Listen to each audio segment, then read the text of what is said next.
আজি আমি লিকুইড সলিউশনছৰ সলিবিলিটিৰ ওপৰত পঢ়িম মানে যেতিয়া এটা লিকুইড বেলেগ এটা লিকুইডত মিক্স কৰি দিয়া হয় তেতিয়া যিটো সলিউশন ফৰ্ম হ'ব তাৰ সলিবিলিটি আৰু প্ৰেছাৰৰ মাজত ৰিলেশ্যনটো চাম আৰু ইয়াৰ কাৰণে এটা ল আমি পঢ়িম আজি সেইটো হৈছে ৰলছ ল ইয়াৰ আগতে আমি গ্যাস লিকুইড মিক্সচাৰ বিলাকৰ ওপৰত পঢ়ি আহিছো আৰু তাত আমি হেনৰিজ লটো পাইছিলো হেনৰিজ লৰ মতে যেতিয়া গ্যাস এটা লিকুইডত ডিসলভ কৰা হয় তেতিয়া তাৰ পাৰ্শিয়েল প্ৰেছাৰটো তাৰ মোল ফ্ৰেকশনৰ লগত ডাইৰেক্টলি প্ৰপোৰ্শনেল হয় ইয়াত এই লটো অলমোস্ট সেমে হয় খালি কি এই লটো লিকুইড সলিউশনৰ ওপৰতহে এপ্লিকেবল হয় ইয়াত কৈছে যে the partial vapor pressure of each volatile component in liquid solution is directly proportional to its mole fraction okay তো ইয়াত partial pressure জেগাত আছে partial vapor pressure क्योंकि আমি লিকুইড সলিউশন কনসিডাৰ কৰিছো গতিকে লিকুইড বিলাকৰটো ভেপৰ প্ৰেছাৰ থাকে হেহে ইয়াত পাৰ্শিয়াল ভেপৰ প্ৰেছাৰটো আহি আছে সো ফাৰ্স্ট অফ অল আমি ভেপৰ প্ৰেছাৰ কি হয় আৰু পাৰ্শিয়াল ভেপৰ প্ৰেছাৰ কি হয় হেতু বুজি লও দেন আমি লটো বুজি পাম এতিয়া সাপোজ এটা লিকুইড আছে হে লিকুইডটোক আমি বুজাইছো 1 দি পেলাই এটো হৈছে লিকুইড 1 আৰু এটা লিকুইড কনসিডাৰ কৰিছো যাক আমি কৈছো লিকুইড 2 এতিয়া এই লিকুইডটোৰ ইভাপোৰেশন হৈ পেলাই ইয়াৰ ভেপৰ ফৰ্ম হ'ব আৰু ভেপৰ বিলাকৰ কনডেনসেশন হৈ এগেইন লিকুইডটো ফৰ্ম হ'ব মানে ইয়াত দুটা অপোজিং প্ৰসেস চলি থাকিব কন্টিনিউয়াসলি এটা হৈছে ইভাপোৰেশন another one is condensation এই দুইটাৰ ৰেটটো বেলেগ থাকে প্ৰথমতে কিন্তু এটা টাইমত গৈ পেলাই দুইটা ৰেট সেম হৈ যায় একে ৰেটত যেতিয়া দুইটা প্ৰসেস চলিব তেতিয়া হে ষ্টেটটো কোৱা হয় ইকুইলিব্ৰিয়াম ষ্টেট এই ইকুইলিব্ৰিয়াম ষ্টেটত ভেপৰ ফেজত থকা মলিকুলাৰ নাম্বাৰটো ফিক্স হৈ যায় আৰু সেই ফিক্স নাম্বাৰ অফ মলিকুলে এটা ফিক্স প্ৰেছাৰ এপ্লাই কৰে লিকুইডটোৰ সাৰফেসত যাক আমি কওঁ ভেপৰ প্ৰেছাৰ ওকে গতিকে লিকুইড 1 অৰ ভেপৰ বিলাকে যেটো প্ৰেছাৰ এপ্লাই কৰি আছে তাক আমি কম ভেপৰ প্ৰেছাৰ অফ লিকুইড 1 আৰু ইয়াক আমি বুজাম P1 নটৰে এই নটটো দিয়া মানে বুজিবা যে আমি পিওৰ লিকুইডৰ কথা কৈ আছো কিয়কি ইয়াত মই অকল এটাই লিকুইড কনসিডাৰ কৰিছো ইয়াতটো মই মিক্সচাৰ কনসিডাৰ নাই কৰা হেহে নটটো লগাইছো so P1 not is the vapor pressure of pure liquid 1 okay mixing কৰাৰ আগত লিকুইডটোৰ নিজৰ যেটো ভেপৰ প্ৰেছাৰ হ'ব হেতুৱে হ'ব তাৰ P1 not ঠিক তেনেকে লিকুইড টুৰ ক্ষেত্ৰত আমি ইয়াৰ ভেপৰ প্ৰেছাৰটো কম P2 not is the vapor pressure of pure liquid 2 এতিয়া suppose আমি লিকুইড বিলাকক মিক্স কৰিছো লিকুইড 1 আৰু লিকুইড 2 যেতিয়া মিক্স কৰি দিম তেতিয়া দুয়োটাৰে ভেপৰ থাকিব আৰু এতিয়া আমি ভেপৰ প্ৰেছাৰ বিলাকক কম P1 and P2 ওকে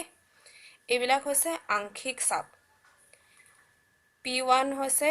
আংশিক চাপ বা partial pressure of liquid 1 and P2 is the partial pressure of liquid 2 এই দুয়োটাৰ সামটো কোৱা হয় total vapor pressure যেতিয়া আমি আংশিক চাপ বিলাকক এড কৰি দিও তেতিয়া আমি total pressure টো পাই যাও গতিকে যেতিয়া আমি এটা মিক্সচাৰ কনসিডাৰ কৰিম তেতিয়া ইন্ডিভিজুয়ালি যেতিয়া আমি প্ৰেছাৰৰ কথা ক'ব লাগিব তেতিয়া আমি এনেকে P1 বা P2 ৰে বুজাম P1 হলে কম্পোনেন্ট 1 টোৰ ভেপৰ প্ৰেছাৰ বুজাব আৰু P2 হলে কম্পোনেন্ট 2 ৰ ভেপৰ প্ৰেছাৰ partial vapor pressure বুজাব ওকে আৰু এই P1 not ওপৰত নটটো থাকিলে বুজিবা যে মিক্সিং কৰাৰ আগতে মানে লিকুইডটোৰ নিজৰ যোনটো এটা ফিক্স ভেপৰ প্ৰেছাৰ থাকেই হেতুক বুজোৱা হৈছে ঠিক আচ্ছা এতিয়া ইয়াত এই মিক্সচাৰটোত দুয়োটা লিকুইডৰে এমাউণ্ট থাকিব সেই এমাউণ্টবিলাক যদি আমি মোল ফ্ৰেকশ্যনেৰে বুজাওঁ তেতিয়া কম্পনেণ্ট 1ৰ কাৰণে আমি x1টো ল'ব পাৰোঁ আৰু কম্পনেণ্ট 2ৰ কাৰণে x2 এই দুয়োটাক যোগ কৰিলে আমি টোটেল ভ্যালুটো পাম 1 কিয়কি এইবিলাক ফ্ৰেকশ্যন হয় আৰু ইয়াত দুটাই কম্পনেণ্ট আছে so x1 plus x2 will give 1 okay তে ইয়াত যদি আমি x1ৰ ভ্যালুটো চাওঁ তেতিয়া x1 অকলে equal to 1 হৈ যাব কিয়কি ইয়াত x2ৰ ভ্যালুটো 0 হৈ আছে বুজি পাইছানে যেতিয়া 1 অকলে থাকিব তেতিয়া x1ৰ ভ্যালু কিমান হ'ব 1ৰ সমান হ'ব আৰু ইয়াত কিয়কি x1ৰ ভ্যালুটো 0 হৈ আছে গতিকে x2 equal to 1 ইয়াত যেহেতু দুয়োটাই আছে সেই কাৰণে দুয়োটা মিলাই কিমান হৈ আছে 1 এখিনিলৈকে বুজি পালা পাৰ্শিয়াল ভেপাৰ প্ৰেছাৰ কি হয় আৰু ভেপাৰ প্ৰেছাৰ কি হয় এতিয়া আমি লটো কাকোবাৰ চাই লওঁ কি আছিল ইয়াত কৈছে partial vapor pressure of each component in liquid solution is directly proportional to its mole fraction তাৰ মানে ইয়াত আমি p1 আৰু p2 যে লিখিছো ইয়াৰ এই p1 টো কাৰ ওপৰত ডিপেন্ড কৰিব ই ডিপেন্ড কৰিব x1 ৰ ওপৰত কম্পোনেন্ট 1 ৰ মোল ফ্ৰেকশ্যনৰ লগত এই প্ৰেছাৰটো প্ৰপৰ্শনেল হ'ব ঠিক তেনেকে x2 ৰ লগত প্ৰপৰ্শনেল হ'ব কোন component 2 partial vapor pressure okay so we can write partial vapor pressure of component 1 is proportional to its mole fraction that is x1 and the other partial vapor pressure that is p2 is directly proportional to its mole fraction which is denoted by x2 okay তে ইয়াত যদি আমি equal sign ৰাখো proportionality constant এটা আহিব হে constant টো ইয়াত কোৱা হৈছে p1 not এতিয়া এই p1 not টো এটোৱে হয় ওকে এই কাৰণে মই এই বস্তুটো আগতে বুজাই লৈছো p1 is equal to p1 not and x1 তাৰ মানে যেতিয়া আমি কোনোবা এটা লিকুইডৰ নিজৰ ভেপাৰ প্ৰেছাৰটো তাৰ মোল ফ্ৰেকশ্যনেৰে মাল্টিপ্লাই কৰিম তেতিয়া আমি তাৰ মিক্সচাৰত কিমান তাৰ মানে পাৰ্শিয়াল প্ৰেছাৰ থাকিব হেতু আমি উলিয়াব পাৰিম ওকে ঠিক তেনেকে p2 ইকুৱেল টু কিমান হৈ যাব p2 not multiplied by x2 okay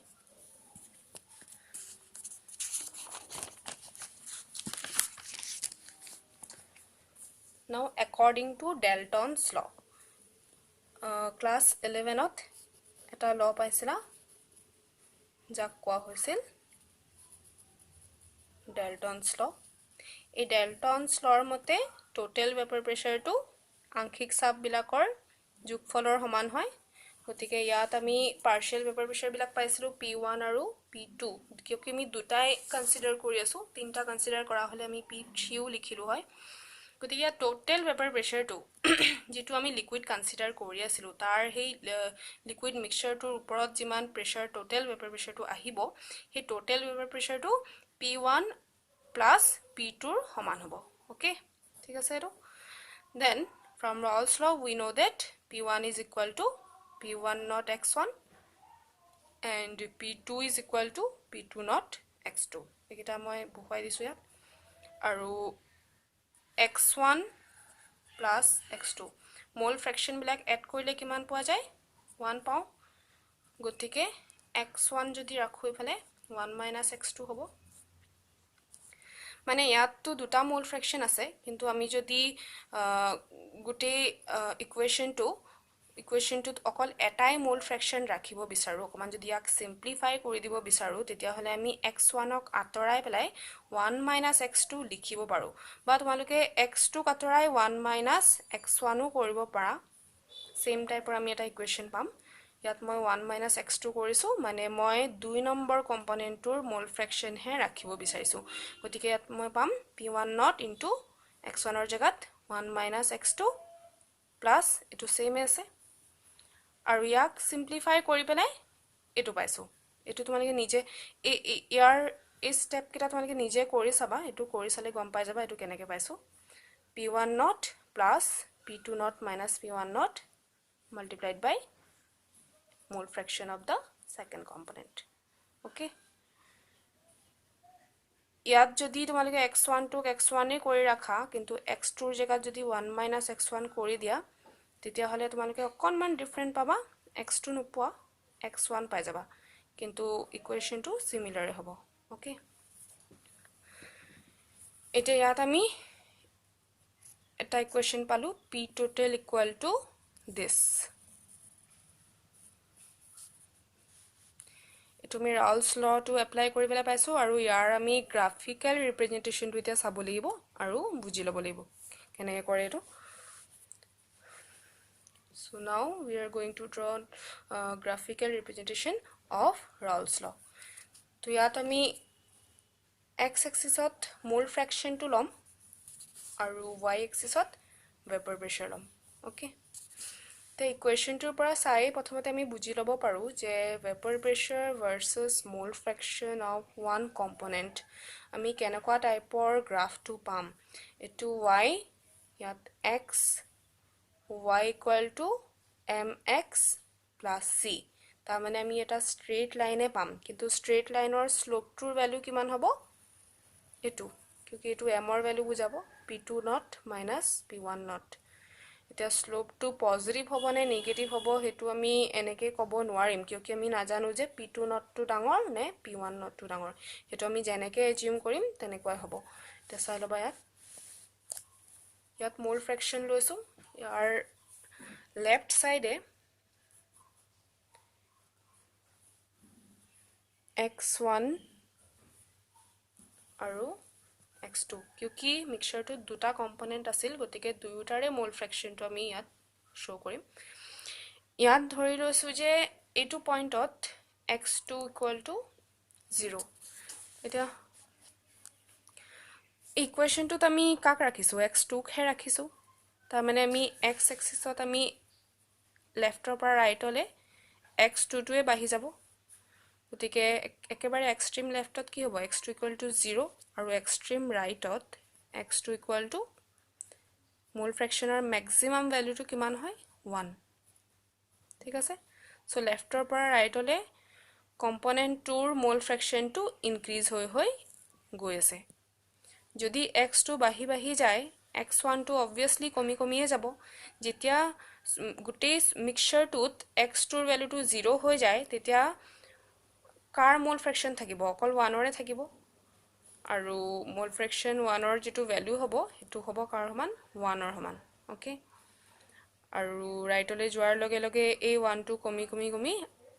একেবাৰে হেখত x1 কিউকি অলৰেডি x2 1 লিখি থৈছো গতিকে ইয়াত x1 0 হ'ব লেফটৰ পৰা ৰাইটলে মুভ কৰিলে আমি দেখিম যে মিক্সচাৰটোত x2 বাহি গৈ আছে তাৰ মানে কম্পোনেন্ট 2 ৰ এমাউন্ট বাহি গৈ আছে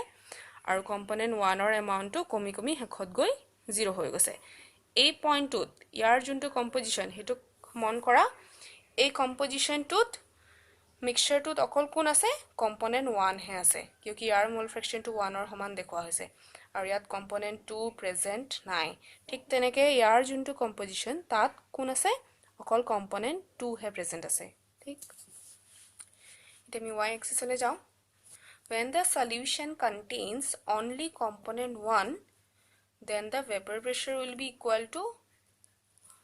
the vapor pressure of pure component 1 right p1 not লিখিব লাগিব আমি ইয়াত কিয় p1 not লিখিছো কাৰণ সলিউশনটো কোন আছে প্ৰেজেন্ট অকল কম্পোনেন্ট 1 এ আছে গতিকে গুটেই vapor pressure টো কাৰ হ'ব হে কম্পোনেন্ট 1 ৰে vapor pressure হ'ব তাৰ মানে পিওৰ লিকুইড 1 ৰে হ'ব সেইকাৰণে লিখিছো ইয়াত p1 not ঠিক তেনেকে যেতিয়া সলিউশনটোত অকল 2 প্ৰেজেন্ট থাকিব কম্পোনেন্ট 2 তাৰ মানে x2 1 হৈ থাকিব তেতিয়া vapor pressure টো কাৰ হ'ব অকল কম্পোনেন্ট 2 হ'ব তাৰ মানে আমি এই লাইনটোত কোনোবা এটা পইণ্টত আমি p2 not লিখিব লাগে এতিয়া কথা হৈছে যে মই p2 not যে ইয়াত লিখিম হেতু মই ইয়াৰ সমানে লিখিম নে ওপৰত লিখিম নে তলত লিখিম হেতুৱে কথা তাৰ কাৰণে আমি নিজে এজিউম কৰি ল'ব লাগিব so we are assuming that the component 2 is more volatile than component 1 কি এজিউম কৰিছো যে 2 নম্বৰ কম্পোনেন্টটো কম্পোনেন্ট 1 তকে বেছি ভলাটাইল হয় বেছি ভলাটাইল হোৱাৰ মিনিং হৈছে যে component 2এ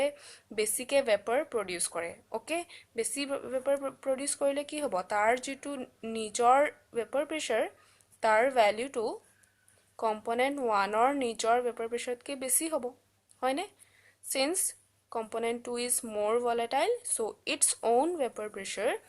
is greater than the vapor pressure of the component 1 okay so p2 notor value to besi hoar karone p2 notot ami yak এই পইণ্টটোৰ পৰা আমি অকনমান ওপৰত থব লাগিব কিন্তু এটো মই নিজে এজিউম হে কৰি লৈছো তোমালোকে উল্টাও এজিউম কৰি লব পাৰা মানে 1ক যদি বেছি ভলাটাইল কনসিডাৰ কৰা তেতিয়া p1 নটৰ ভ্যালুটো ওপৰত থবা মই 2 কনসিডাৰ কৰিছো কাৰণে p2 নটটো অলপ ওপৰত থৈ দিও ইয়াত থৈ দিছো okay when the solution contains only component 2 then the whole vapor pressure will be only due to this value অকল component 2 এ হে vapor বনাব তেতিয়া কাৰণ component 2 এ আছে component 1 টো 0 হৈ আছে তাৰ mole fraction এৰ value এ 0 গতিকে গুটে vapor pressure টোৰ value টো কিমান হৈ যাব component 2 ৰ নিজৰ যোনটো vapor pressure তাৰে equal হ'ব so it is written here as p2 not আৰু in between these two extremes একেবাৰে লেফটত কম্পোনেন্ট 1 থাকে একেবাৰে ৰাইটৰ যেটো আমি কম্পোজিশন লৈছো তাত অকল কম্পোনেন্ট 2 আছে মাজৰ যিবিলাক কম্পোজিশন আছে তাত আমি দেখিম যে x1 ৰো কিবা এটা ভ্যালু হ'ব x2 ৰো হ'ব দুইটাৰ এটাও 0 নহব তাৰ মানে দুইটা কম্পোনেন্ট 1 ও প্ৰেজেন্ট থাকিব কম্পোনেন্ট 2 ও প্ৰেজেন্ট থাকিব কিন্তু ভ্যাৰি কৰিব যিমান আমি লেফটৰ ফালে থাকিম হিমানে x1 বেছি থাকিব মানে কম্পোনেন্ট 1 বেছি থাকিব আৰু যিমান আমি ৰাইটৰ ফাললৈ যাম হিমানে কম্পোনেন্ট 2 ৰ মোল ফ্ৰেকশন টো বাহি বাহি গৈ থাকিব ওকে আৰু তাৰ কৰেসপন্ডিং প্ৰেসাৰ বিলাক যদি আমি চাও পইণ্ট আমি ঢেৰ পইণ্ট পাম হি পইণ্ট বিলাক দেখিম যে আমি এই দুটা পইণ্টৰ মাজতে আছে তাৰ মানে গুটে টোটাল ভেপাৰ প্ৰেসাৰটো মিনিমাম ভ্যালুটো তাৰ ইমান হ'ব পাৰে আৰু তাৰ ম্যাক্সিমাম ভ্যালুটো ইমান হ'ব পাৰে আৰু টোটাল ভেপাৰ প্ৰেসাৰৰ যদি আমি ভেৰিয়েশন চাও উইথ দ্য কম্পোজিশন তেতিয়া হলে আমি কিছুমান পইণ্ট পাম যাক জয়েন কৰিলে আমি এটা স্ট্ৰেইট লাইন পাম হি স্ট্ৰেইট লাইনটো এনেকুৱা হ'ব এই দুটা পইণ্টক জয়েন কৰিলে যেটো স্ট্ৰেইট লাইন পাম হেতুৱে কাক বুজাব p total okay p total মানে p1 plus p2 গতিকে এই স্ট্ৰেইট লাইনটোৱে যেটো আমি সলিউশনৰ মিক্সচাৰ লৈছিলো তাৰ টোটাল ভেপাৰ প্ৰেসাৰক বুজাইছে ঠিক আছে মিনিমাম ভেপাৰ প্ৰেসাৰ কিমান হ'ব পাৰে কম্পোনেন্ট 1ৰ নিজৰ ভেপাৰ প্ৰেসাৰৰ সমান আৰু ম্যাক্সিমাম টো কাৰ সমান হ'ব পাৰে কম্পোনেন্ট 2ৰ ভেপাৰ প্ৰেসাৰৰ সমান ক্লিয়াৰ হৈছে এটো বস্তু আৰু যদি আমি ইন্ডিভিজুয়ালি কম্পোনেন্ট 1ৰ কাৰণে গ্ৰাফটো ড্ৰ কৰো তেতিয়া আমি কি কৰিম সোৱা ইয়াৰ পৰা বস্তুটো বুজিলো এই পইণ্টত আমি তে মানে x2 ক নাই সো আমি x1 ক লৈ পেলাই হে গ্ৰাফটো অকল ড্ৰ কৰিম যেতিয়া কম্পোনেন্ট 1ৰ মোল ফ্ৰেকশন টো 1 হৈ আছে তেতিয়া ভেপাৰ প্ৰেসাৰটো কিমান হৈছেগে p1 not পিওৰ কম্পোনেন্টৰ ভেপাৰ প্ৰেসাৰৰ সমান তাৰ পিছত x1 টো 1ৰ পৰা কমি কমি গৈ হেখত গৈ 0 পাইছেগে তাৰ মানে তাৰ পাৰ্শিয়াল ভেপাৰ প্ৰেসাৰটো লাহে লাহে কমি যাব কমি কমি হেখত গৈ যেতিয়া x1 0 হৈ গল there will be no partial vapor pressure according to Raoult's law partial vapor pressure is proportional to its mole fraction গতিকে যেতিয়া mole fraction এ 0 হৈ গল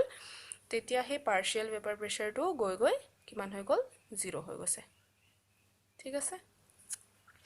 এটো আমি লাইনটো ড্ৰ কৰিছো p1 ৰ কাৰণে p1 is equal to p1 not into x1 just এই ইকুৱেশনটোৰ পৰা আমি এটা গ্ৰাফ পাইছো এটো ঠিক আছে ঠিক তেনেকে যেতিয়া x2 0 থাকে তেতিয়া কম্পোনেন্টৰ পাৰ্শিয়াল ভেপাৰ প্ৰেসাৰও 0 থাকিব আৰু যিমান x2 বাহিব এই পাৰ্শিয়াল ভেপাৰ প্ৰেসাৰও বাহিব বাহি বাহি গৈ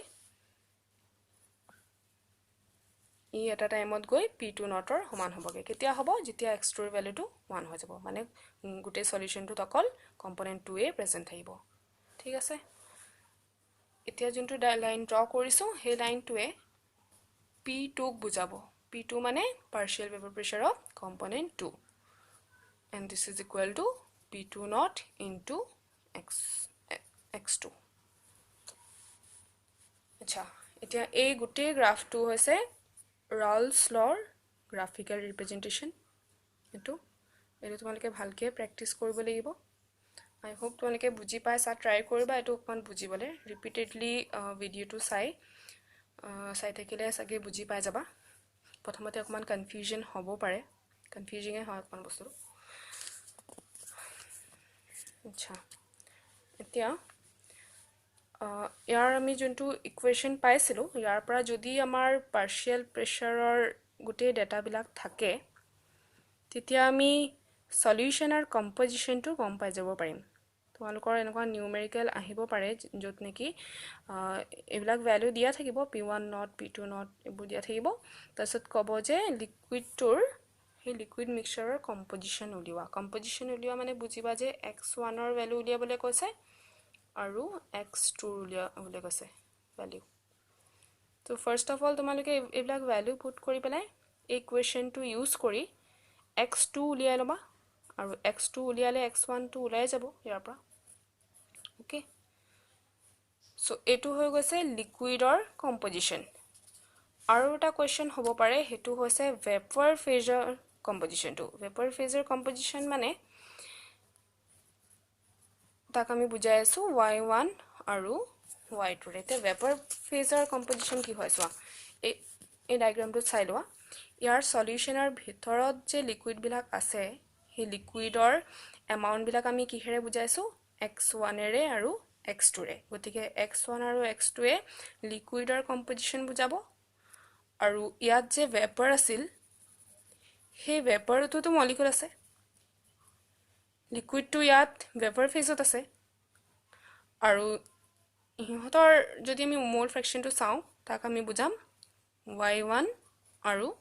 y2 ৰে